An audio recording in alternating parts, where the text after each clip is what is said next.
Captain Hyunwoo looked at the blue and green planet on his ship's main screen. His long, thin fingers moved across the control panel as he studied the readings. The planet was the third one from a yellow star, and it was full of life. "This is interesting," said Dr. Somin, the ship's chief scientist. She was tall and had gray skin that changed colors when she was excited. Right now it was turning light blue. "The planet has cities, but they look peaceful." Hyunwoo nodded. He had been exploring space for the Galactic Council for 20 years. He had seen many worlds with smart life forms. Most of them were like his own people, calm, gentle, and focused on learning and growing food. This planet looked the same. The ship Harmony's Edge moved closer to Earth. It was a large white vessel designed for exploration, not fighting. The Galactic Council had not fought a war in over 300 years.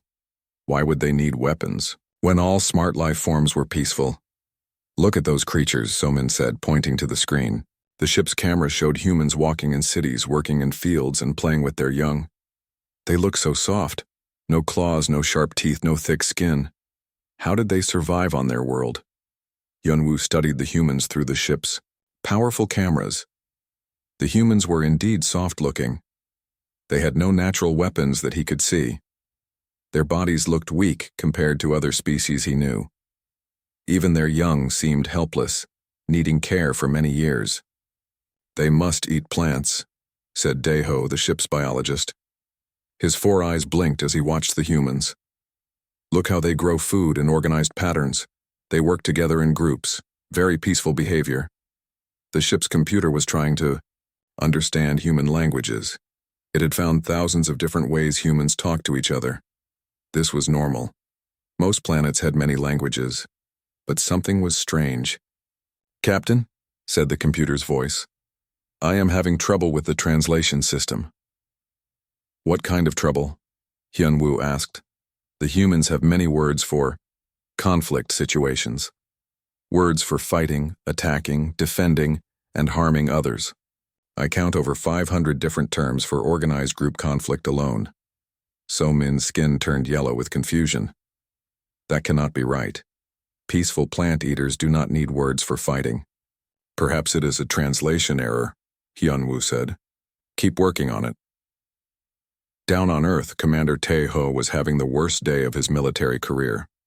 He stood in the command center of the Global Defense Network, staring at the radar screens, showing the alien ship.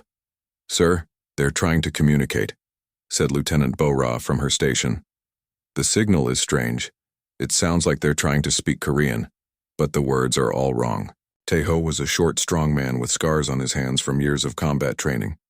He had spent his life preparing for threats to Earth, but he had never expected aliens. "What are they saying?" he asked. "Something about peaceful meeting? They want to talk about plant growth and knowledge sharing. They keep using the word harmony." Tae-ho frowned. His instincts told him to be careful. In his experience, anyone who talked too much about peace was usually planning something else. "Get me President Moon-ae on the secure line," he ordered. "And wake up the science team.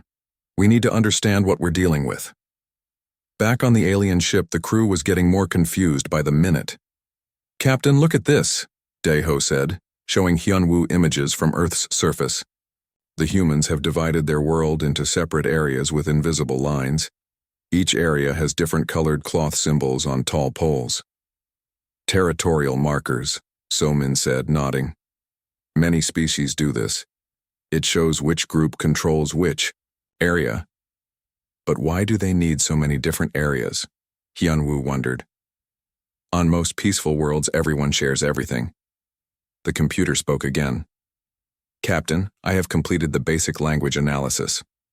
The humans have words for army, soldier, weapon, battle, war, enemy, attack, defend, kill, and approximately 12,000 other terms related to conflict." The bridge went quiet. So-min's skin turned dark purple with worry. That cannot be right," she whispered. "No peaceful species needs that many words for violence. Maybe they use these words for games," Daeho suggested hopefully. "Some species play competitive games." On Earth, President Moon-ae sat in her office with her top advisors. She was an older woman with kind eyes, but everyone knew she had been a general before becoming a politician. What do we know about them? She asked Commander Tejo. Not much. They seem peaceful, but... Tejo paused. Something feels wrong, ma'am. They talk about harmony and sharing, but they haven't asked about our military capabilities even once. What's strange about that? Asked Dr. Ki Young, the chief scientist. In my experience, anyone planning to live in peace with you wants to know how dangerous you are first, Tejo explained. It's like they assume we're not dangerous at all. President Mooney thought about this. Maybe they're right. Compared to aliens with spaceships, what threat could we be? Maybe, Tejo said, but he did not sound convinced. The alien ship sent its first official message to Earth that evening. Captain Hyunwoo appeared on screens around the world, speaking in broken but understandable human languages. Greetings, peaceful, plant-growing people of the third planet, he said. We are explorers from the Galactic Council. We wish to share knowledge and friendship with your gentle species. Around the world, humans watched the broadcast with mixed feelings. Some were excited about meeting aliens, others were worried, but all of them noticed something strange about the aliens' words. Did he just call us plant-growing people? Asked news reporter Sang Woo on live television. And why does he think we're gentle? Maybe that's how we look to them, replied Dr. Yeon Soo, a cultural expert. We probably seem primitive compared to beings who can travel between stars. But Commander Tejo was thinking different thoughts as he watched the broadcast. He noticed that the alien captain looked surprised when he mentioned human cities and technology. It was as if the alien had expected to find something much simpler. They underestimated us, he said to his staff. The question is that good or bad for us? Late that night, as both species prepared for their first real meeting, neither side fully understood what they were dealing with. The aliens saw soft, weak creatures who grew plants and lived in harmony. The humans saw advanced beings who seemed strangely naive about the realities of survival. Only time would tell which first impression was more dangerous. The stage was set for a meeting that would change both species forever. But first, each side had to figure out what the other really was, and that was going to be much harder than either of them expected. 3 days after first contact, Ambassador Ji Hai stood in the shuttle bay of the Harmony's Edge. She was a calm woman in her 50s who had spent years solving problems between different countries on Earth. But she had never tried to solve problems between different planets. Remember, said Dr. Wu Jin, standing beside her, they seem to think we are peaceful plant eaters. Let's not scare them right away. Ji Hai looked at Dr. Wu Jin and wondered why the government had sent a military expert to a peace meeting. But she had learned not to question such decisions. The shuttle doors opened and Captain Hyunwoo walked in with his team. Up close, the aliens looked even stranger. They were tall and thin with gray skin that changed colors. Their eyes were large and kind-looking. Welcome to our ship, Hyunwoo said in careful Korean. We are happy to meet such a peaceful species.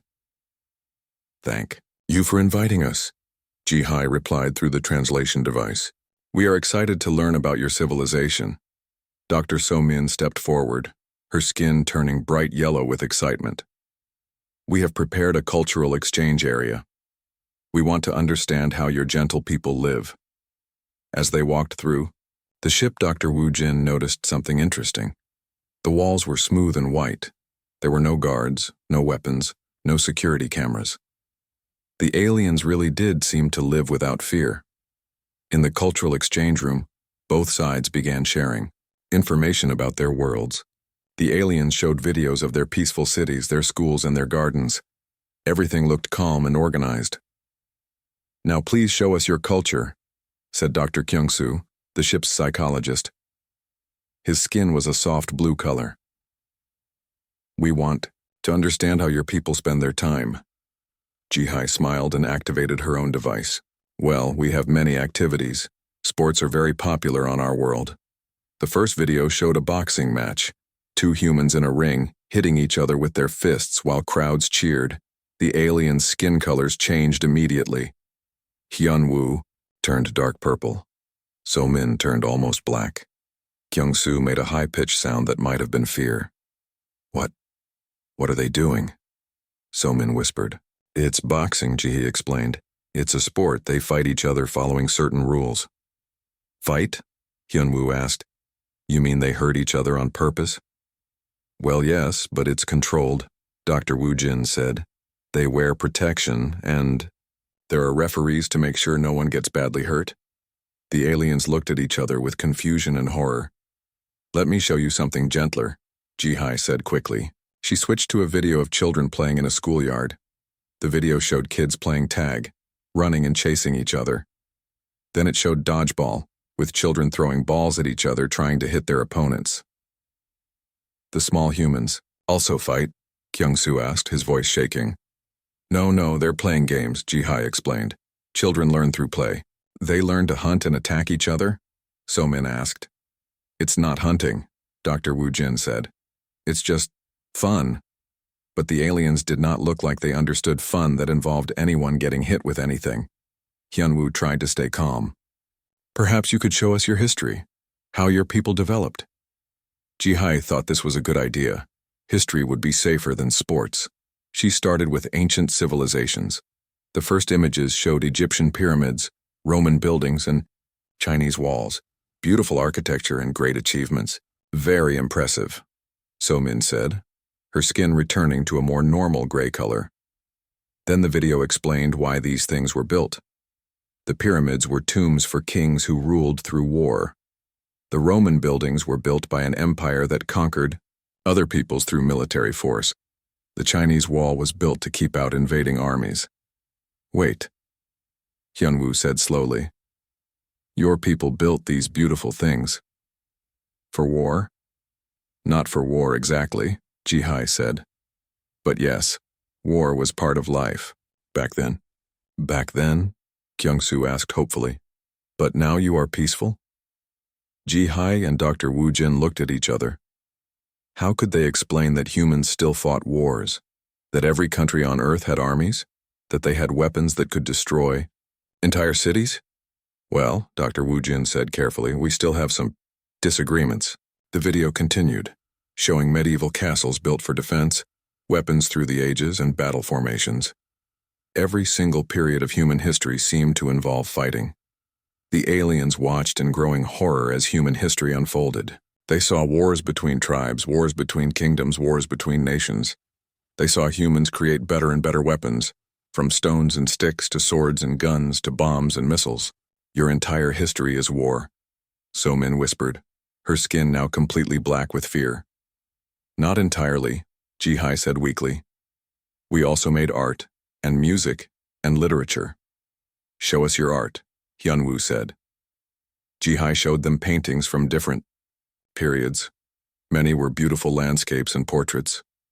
But many others showed battles, warriors, and heroes fighting monsters or enemies. Even your art is about fighting, Kyung-soo observed. What about your music? So-min asked. Dr. Woo-jin played some traditional Korean music which was peaceful and beautiful. The aliens relaxed slightly. Then he played some modern music. Some of it was gentle, but some of it had lyrics about struggle, conflict, and overcoming enemies. And your literature? Hyun-woo asked, though he looked like he was afraid of the answer. Ji-hye showed them some classic stories. Romeo and Juliet, a love story that ended in death. The Iliad, an epic about a 10-year war. Journey to the West, an adventure full of battles with demons and monsters. Your love stories end in death?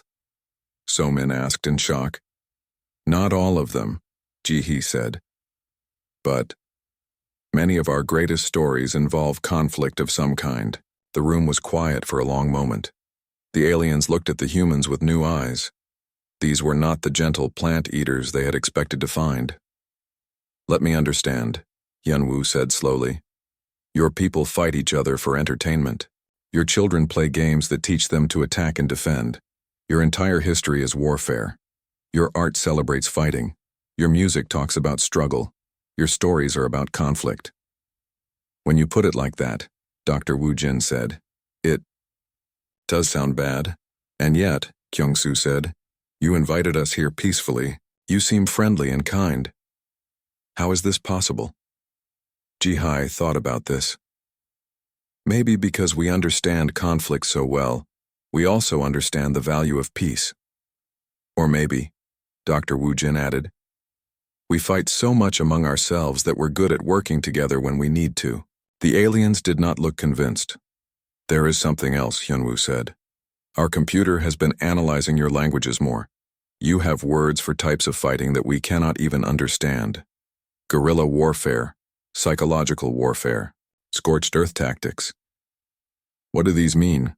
Dr. Wu Jin and Jihai looked at each other again. How could they explain military strategy to beings who had never fought a war? Maybe, Jihai said carefully. We should take a break and continue this discussion tomorrow. As the humans returned to their quarters on the alien ship, the aliens gathered to talk among themselves. They are not what we thought, So-min said, her skin still dark with worry. They seem friendly enough, Hyunwoo said, but he did not sound sure. Friendly predators are the most dangerous kind, Kyung-soo said quietly. They know how to hide what they really are. None of them slept well that night. For the first time in centuries, members of the Galactic Council were afraid of another species, and they were just beginning to understand why they should be. Dr. Yoonji had always loved studying old things. As the Harmony's Edge's chief archaeologist, she spent her time learning about ancient civilizations. But today, as she prepared to study human history, she felt worried. The humans are not what we expected, Captain Hyunwoo told her in the ship's science lab. We need to understand how they became so violent. Yoonji's skin was a pale green color, which meant she was thinking hard. I will study their ancient sites from space. Our deep scanners can see through dirt and rock to find old buildings. And B2. Careful, So-min warned. Everything about these humans has been surprising so far. Yoonji started her work by scanning Earth's oldest human settlements. What she found made her four eyes open wide with shock. Every single ancient human site had weapons buried in it. Not just one or two weapons, but hundreds. Spears, knives, clubs, arrows, and things she could not even identify. Even the oldest human camps from thousands of years ago were full of tools designed to hurt and kill. This cannot be right, she whispered to herself. She scanned deeper, looking at places that were even older. The results were the same. Weapons everywhere. Even in places where humans had lived peacefully for hundreds of years, there were always weapons hidden nearby. But that was not the strangest part. Yoonji found that every human religious building was also a fortress. Their temples had thick walls and small windows perfect for shooting arrows through. Their churches could be defended like castles. Even their most peaceful holy places were designed for war. Captain, she called through the communication system. You need to see this. Hyunwoo came to the lab with Dr. So-min and Dr. Kyung-soo. Yoonji showed them images of human settlements from different time periods. Look at this, she said, pointing to a scan of an ancient village. The humans built their homes in circles with the entrances facing inward. This is a defensive pattern. They were ready to fight off attacks even when they were sleeping. Maybe they had dangerous animals on their world, So-min suggested hopefully. No, Yoonji said, changing the image. Look at their farming tools. This is a plow for making rows in the ground to plant seeds. But see these sharp edges? With small changes, it becomes a weapon. This tool for cutting grain, also a weapon. This hammer for building, also a weapon. Kyung-soo's skin turned dark, blue with fear. They made their everyday tools into weapons? Every single tool, Yoonji confirmed. Even their eating utensils are sharp and pointed. On peaceful worlds, people eat with their hands or use soft tools, but humans created knives and forks, small weapons they put in their mouths every day. The aliens stared at the images in horror. There is more, Yoonji said. She showed them scans of human bones from ancient burial sites. Look at these skeletons. See these marks on the bones? These are healed injuries from fights. Not just one or two humans, but most of them. They lived their entire lives fighting. But why? So-min asked. What were they fighting?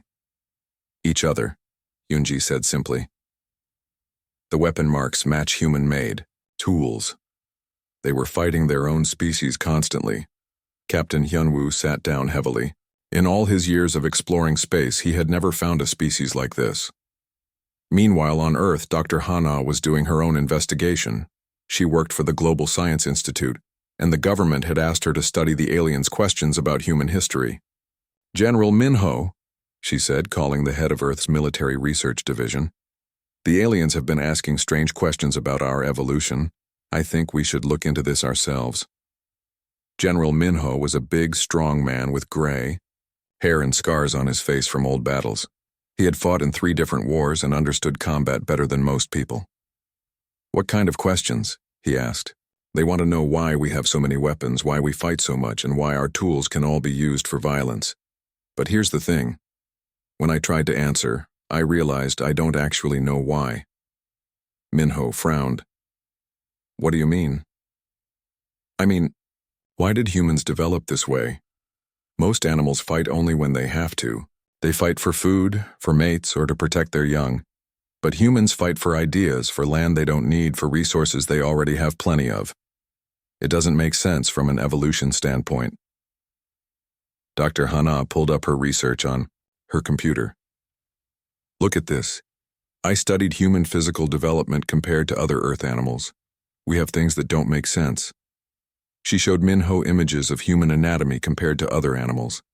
We have redundant organs, 2 kidneys when we only need 1, backup systems for breathing, extra blood vessels that can take over if others are damaged. Most animals don't have this much backup equipment. Maybe it helps us survive, Minho suggested, but that's not all. Look at our healing system. Humans heal from injuries much faster than similar animals. Our bones grow back stronger after breaking. Our muscles rebuild bigger after damage. It's like our bodies are designed to survive combat and become better at fighting. Minho was getting interested now. As a military man, he understood the value of quick healing and backup systems. And there's our adrenaline system, Hana continued. When humans get scared or angry, our bodies flood with chemicals that make us stronger, faster, and able to ignore pain. Some humans in extreme situations can lift cars or fight off multiple attackers. This is not normal for peaceful animals. You're saying humans are designed for fighting? I'm saying humans are over-designed for fighting. We have too many combat advantages for a species that supposedly evolved naturally. Back on the alien ship, Dr. Yunji was making an even more disturbing discovery. Her deep scans had found something buried beneath Earth's oldest human settlements. Captain, she said, her voice shaking, I found something that should not exist. The image on her screen showed the remains of buildings buried deep underground. But these buildings were not made by humans. They were too old and used technology that humans had never developed. These structures are at least 50,000 years old, Yunji said. But they show signs of advanced genetic research, DNA manipulation, biological engineering, species modification. What are you saying? Hyunwoo asked. I'm saying someone else was on Earth before humans developed intelligence. Someone with very advanced science. And they were doing experiments on primitive humans. The room went silent. The implications were terrifying. The humans were not natural. Evolution, Somin whispered. They were created. Created by whom? Kyung-soo asked. I don't know, Yunji said. But I found something else. Deep in these ancient labs there are warning messages. They're in a language I've never seen before, but our computer is trying to translate them. She pulled up the translation on her screen. The words appeared slowly as the computer worked. Project Guardian. Final phase complete. Combat species. Development successful. Biological weapons ready for deployment. Warning. Do not activate unless. Threat level maximum. Species designed for total war scenarios. The aliens read the messages in growing terror. Biological weapons? Somin asked. The humans, Hyunwoo said slowly. The humans are the biological weapons. But weapons against what? Kyung-soo asked. What threat could be so dangerous that someone needed to create an entire species of warriors? Before anyone could answer, the ship's alarm system began to sound. Emergency lights flashed red throughout the vessel. "Captain," came the voice of the ship's computer. "I am detecting unusual signals from the galaxy's core. Ancient, automated systems are activating. Something is broadcasting a wake-up call across all star systems." Hyun-woo ran to the bridge with his team following. On the main screen, they could see space itself seeming to change in the distance. Stars were going dark one by one, as if something was moving through space, blocking their light. "What is that?" So-min asked. "I don't know," Hyun-woo said. "But whatever it is, it's big, and it's moving toward inhabited space." Back on Earth, General Minho and Dr. Hana were watching the same thing through Earth's space telescopes. "Hana," Minho said quietly, "I think your theory about humans being designed for combat is about to be tested." "What do you mean?" "I mean, something is coming. Something that might explain why someone thought they needed to create a species of warriors." As both humans and aliens watched the approaching darkness, none of them realized that humanity's true purpose was about to be revealed. The enemy that had caused an ancient species to create biological weapons was returning, and Earth's children were about to learn why they had been made to fight. The terrifying truth: aliens learned humanity was made to fight. The darkness in space was moving faster than anyone expected. Commander Jae-sung stood in Earth's military command center, watching as star systems went dark one after another on the galaxy map. "How many systems have we lost contact with?" he asked Lieutenant Nari, who was working at the communication station. 17 in the last 6 hours, sir," she replied, her voice tight with worry. "The pattern is clear. Something is moving through space in a straight line toward the inner galaxy." Jae-sung was a tall, thin man who had spent his whole career preparing for threats to Earth. But he had always imagined those threats would come from other humans, not from something in deep space. "Any word from the alien ship?" he asked. "They're trying to contact their homeworlds, but the signals aren't getting through. Whatever is out there seems to be blocking long-range communications." On the Harmony's edge, Captain Hyun-woo was having the same problem. His ship's powerful communications array could not reach the Galactic Council. Every message disappeared into the growing darkness. "It's like something is eating the space between stars," Dr. So-min said, her skin a worried shade of purple. "Our signals go out, but nothing comes back." Dr. Yoo-jin, the ship's computer expert, was working frantically at her station. She was trying to decode more of the ancient messages that Dr. Yoonji had found in the buried laboratories. "Captain," Yoo-jin called out, "I think I found something important." Everyone gathered around her workstation. On the screen was a translation of an ancient message. "Final log, species designation, human project status, complete guardian species created for combat against the Devourer's warning. Guardians designed for total warfare do not activate unless extinction-level threat. Confirmed creators choosing extinction. Rather than release Guardians, may the galaxy forgive us for what we have made." The bridge went silent. "Devourers?" Hyun-woo asked quietly. "It must be what's coming," So-min whispered. "The darkness that's eating the stars. And the humans," Kyung-soo started to say, then stopped. "The humans were made to fight them," Hyun-woo finished. Back on Earth, Dr. Hana was making similar discoveries. She had been working with Earth's most powerful computers to analyze the alien archaeological data. What she found made her hands shake as she called General Minho. "General, you need to get down here right now," she said. Minho arrived at her laboratory to find Hana staring at her computer screen with wide eyes. "I've been analyzing the genetic modifications found in human DNA," she said. "The aliens were right, we weren't evolved naturally. We were designed." "Designed for what?" Minho asked, though he was beginning to guess the answer. "For war against something specific.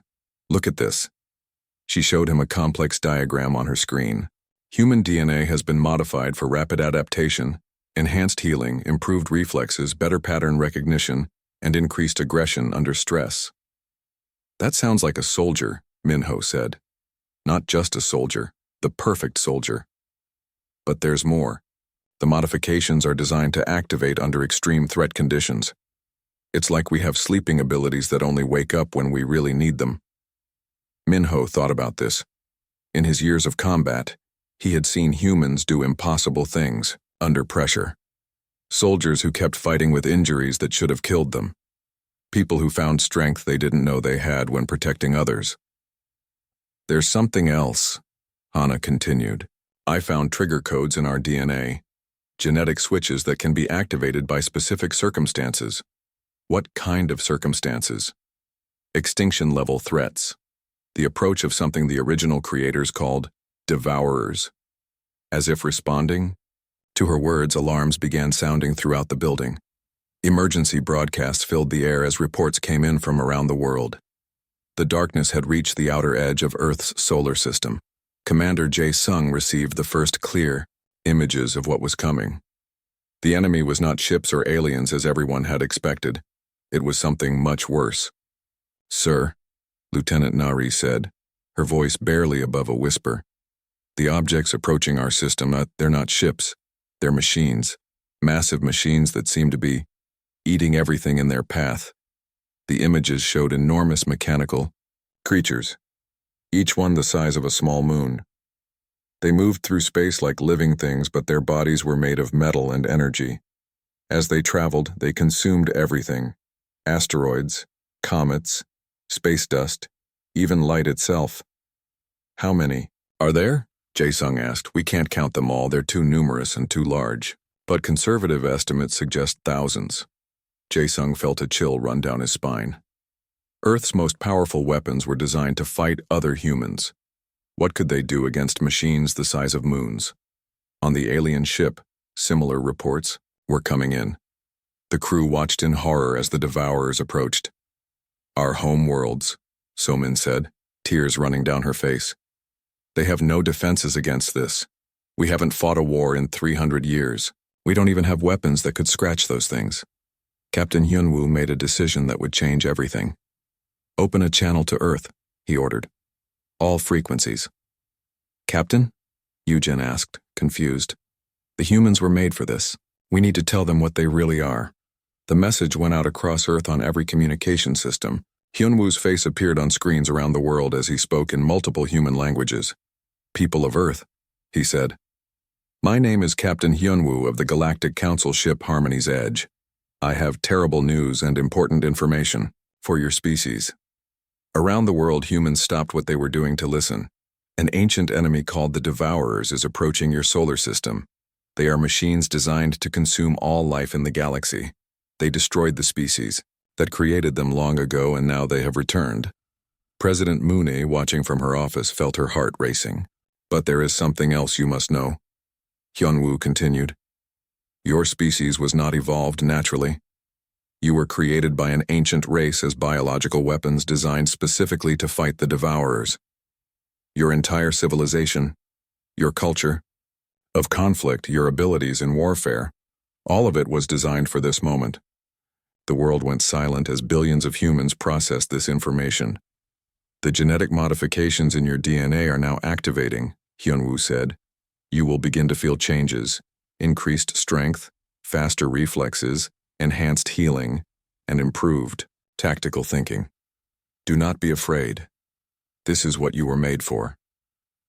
In military bases around the world, soldiers began reporting strange sensations. They felt stronger, more alert, more focused than ever before. Their thinking became clearer, especially when planning for combat. Dr. Hana watched her computer readings spike as human brain activity increased across the globe. The genetic switches were activating exactly as the ancient creators had designed. General, Minho, she said, I think humanity is about to change. Minho nodded grimly. He could feel it himself. A sharpening of his senses, a clarity of thought he had never experienced before. His mind was automatically calculating battle strategies, resource allocation, and defensive positions. Around the world, similar changes were happening. Humans who had never held weapons suddenly understood how to use them. People who had never been in fights instinctively knew combat techniques. Ordinary citizens began thinking like soldiers, planning like generals, preparing like they had trained for war their entire lives. The Devourers were still days away from Earth, but humanity was already transforming into what it was always meant to be, a species designed for total war. And for the first time since the crisis began, the aliens felt something they had not expected: hope. The humans were not the gentle plant eaters they had first thought. They were not even the violent but primitive species they had discovered in the cultural exchange. They were something far more dangerous and far more necessary. They were weapons that had been sleeping for 50,000 years, and now they were waking up. The change in humanity was like nothing the aliens had ever seen. Within hours of the genetic activation, every human on Earth had transformed into something new. Admiral Dong-hyun stood on the bridge of Earth's flagship Defiance, watching as the combined human-alien fleet prepared for battle. He was a short, stocky man who had commanded ships for 20 years, but today he felt different. His mind worked faster, saw patterns more clearly, and understood battle tactics that he had never learned. "Status report," he ordered. "All human vessels ready for combat, sir," reported Captain Sun-hee from her position at the tactical station. "The alien ships are having difficulty keeping up with our battle preparations." This was an understatement. The Galactic Council had sent every ship they could spare to help defend Earth, but their peaceful vessels were not designed for war. Their crews watched in amazement and growing fear as humans worked with impossible speed and efficiency. "Admiral," said Captain Hyunwoo through the communication system from the Harmony's edge, "your people are moving so fast we can barely follow what you're doing." Dong-hyun understood the aliens' confusion. In the past 3 days, humanity had built more weapons than most species created in centuries. Factories that had made cars yesterday were producing missiles today. Research laboratories had developed new technologies overnight. Even children were contributing, their enhanced minds, solving engineering problems that had puzzled scientists for years. "We're doing what we were made to do," Dong-hyun replied simply. On the surface of Earth, Dr. Hana watched the transformation with scientific fascination and growing worry. The genetic changes were far more extensive than anyone had expected.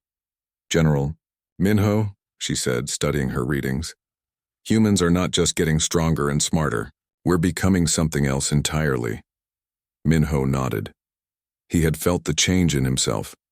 His body was stronger, his reflexes faster, his healing dramatically improved. But more importantly, his mind now thought in ways it never had before. He understood warfare at a level that seemed impossible. "The question is," he said, "will we still be human when this is over?" "I don't know," Hana admitted. "The genetic modifications are rewriting our entire species. We're becoming the ultimate warriors, but we might be losing our humanity in the process." The Devourers reached Earth's solar system on the 5th day. The first wave consisted of 50 massive machines, each one larger than Earth's moon. They moved through space like hungry animals, consuming everything in their path. "All ships, this is Admiral Dong-hyun," came the voice over the fleet communications. "Remember, these machines destroyed the species that created us. They've consumed countless worlds. Today, we find out if we're everything we were designed to be." Captain Sun-hee commanded the assault ship Vengeance. Her crew of 30 humans worked with perfect coordination, no words needed. The genetic enhancements had given them an almost telepathic understanding of each other's thoughts and actions. "Target the lead Devourer," she ordered. "All weapons, full power." The human fleet opened fire with weapons that had been theoretical 3 days ago, but were now reality. Energy beams, particle cannons, and fusion missiles struck the first Devourer. The alien crews watched in shock as the massive machine actually staggered under the assault. "How is this possible?" Somin asked from the Harmony's edge. "Our computer model said nothing could damage those machines." "Your computer models didn't account for human stubbornness, replied Engineer Sung-ho from his position aboard the Defiance. His hands moved across his control panel with inhuman speed as he redirected power to weapons systems. The battle was unlike anything the galaxy had ever seen. The Devourers fought with cold machine logic, calculating optimal strategies and adapting to each attack. But the humans fought with something the machines could not understand or counter. They fought with pure, irrational determination. When human ships were damaged, their crews kept fighting until the ships exploded. When weapons failed, humans rammed their vessels into the enemy machines. When all seemed lost, humans found ways to keep going that defied logic and reason. Dr. In Young, working in the fleet's mobile research station, made a crucial discovery during the battle. "Admiral," she called over the communication system, "I've figured out why we can hurt them when other species couldn't." "Tell me," Dong Hyun said while directing the battle around him. "The Devourers are programmed to fight rational opponents. They calculate what their enemies will do based on logic and self-preservation. But humans don't fight logically. We fight emotionally. We take risks that make no sense. We sacrifice ourselves for others. The machines can't predict our actions because our actions don't follow their programming." This explained why human tactics were working when nothing else had.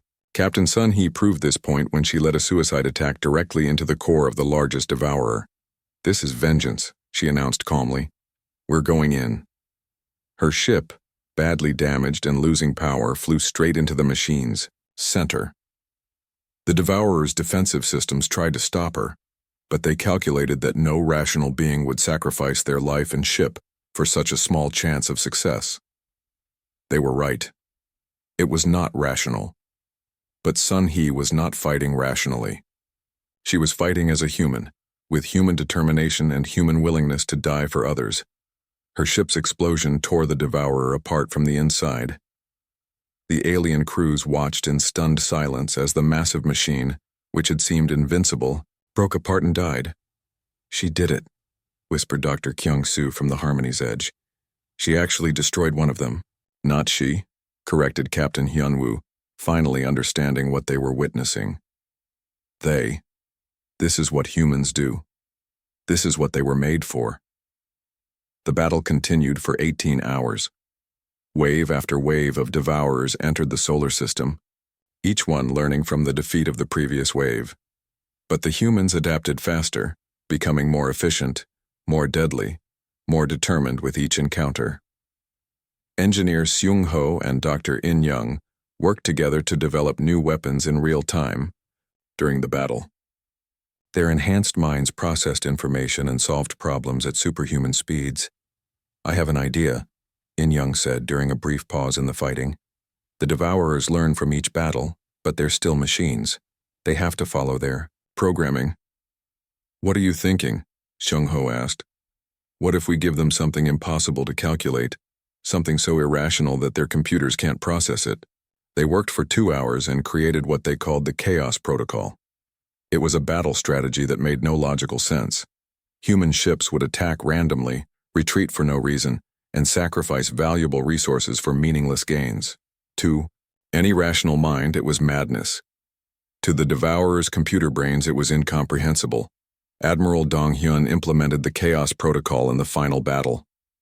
1,000 Devourers faced the combined human-alien fleet, and the humans began fighting in ways that defied all military logic. The machines tried to adapt, but they could not calculate responses to actions that had no logical basis. Their perfect programming became their weakness when faced with perfectly imperfect human irrationality. One by one, the Devourers fell, not because the humans were stronger or had better technology, but because humans were willing to do things that made no sense to a machine mind. When the last Devourer was destroyed, the solar system fell silent. Admiral Dong Hyun stood on his bridge, looking out at the debris field that had once been an unstoppable enemy force. Around him, his crew was exhausted but alive. "Status report," he said quietly. "All Devourer forces eliminated," reported his tactical officer.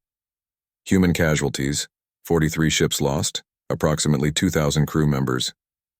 It was a terrible price, but it was also a miracle. An enemy that had destroyed entire civilizations had been stopped by a species that most of the galaxy had considered primitive and weak. Captain Hyunwoo's voice came over the communication system. "Admiral Dong Hyun, on behalf of the Galactic Council, I want to say, thank you. You saved us all." "We did what we were made to do," Dong Hyun replied. Over the following weeks, as the galaxy slowly returned to normal, the relationship between humans and aliens changed forever. The Galactic Council offered humanity full membership, But everyone understood the real situation. Humans were not joining as equals. They were joining as protectors. The peaceful species of the galaxy could continue their lives of art, science, and philosophy because somewhere in the darkness humanity stood guard. The species designed for war would watch for threats that others could not face. Dr. Hana completed her study of the genetic changes in humans. The modifications were permanent. Humanity had evolved into something new, still recognizably human, but enhanced for combat and survival. "Are you worried about what we've become?"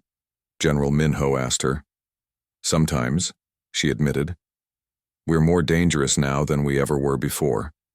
But we're also more capable of protecting what matters. And that's enough?"